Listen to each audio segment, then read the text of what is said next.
I got into agility back in 2005 with my little rescue dog, Dylan, and I took her to an obedience class, and I saw a flyer up on the wall for agility, and I thought, wow, that would be really cool. And it was all over from there. And Dylan won a world gold medal in snooker along with a medal in jumpers, and that was the peak. When we were in England, there was a lump that was found on her, and it actually turned out to be cancer. So she went from a world gold medalist to a cancer patient all in the same weekend. When Dylan got sick, I knew I couldn't leave the sport of agility, but I did know that I needed some different things. And that's when we decided to get Echo. I'm a very competitive person, and I went from, Dylan and Duncan, my small dogs, who had a lot of success. And so I had pretty high hopes for Echo.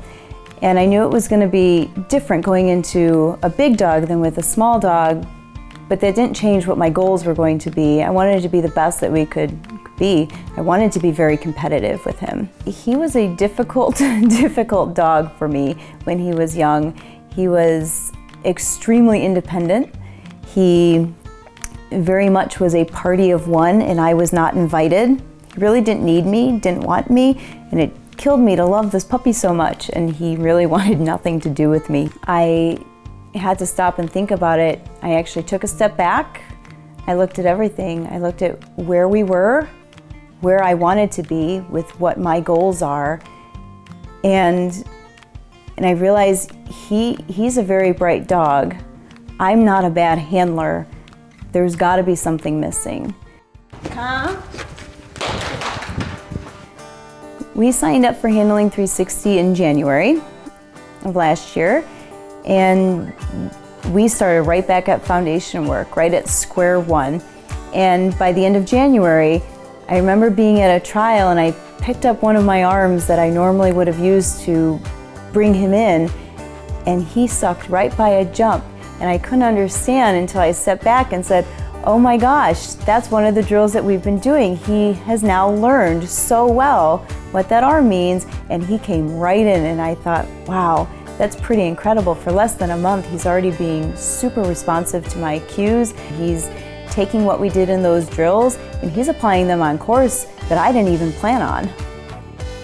I think without Handling 360, Echo and I would still be frustrated on course together. I don't think we would have nearly the relationship that we have now. Just this past year in 2015, Echo was an AKC National finalist, and in December we attended European Open tryouts, and Echo was named as an alternate to the US European Open team. As Echo was starting from scratch with Handling 360, I also was at the time that I was starting to train my 6-month-old puppy Sunday.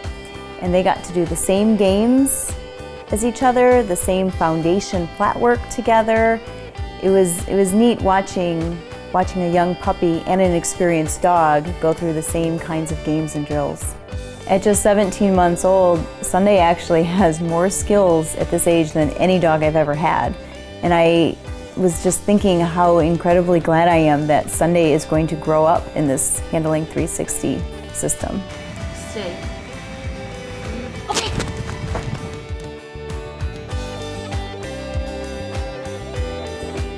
I think there's a lot of people out there that really want better for themselves and their dogs, and they're frustrated. And I think they believe that it's either the dog can't get any better or they can't get any better, and that's just the way it's going to be, so they keep living with that frustration.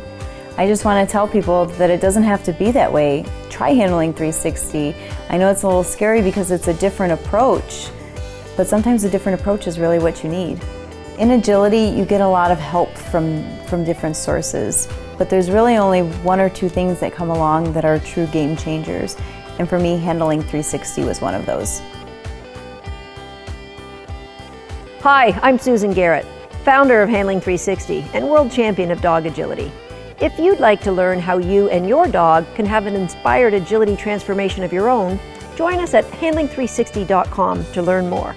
Thanks for watching.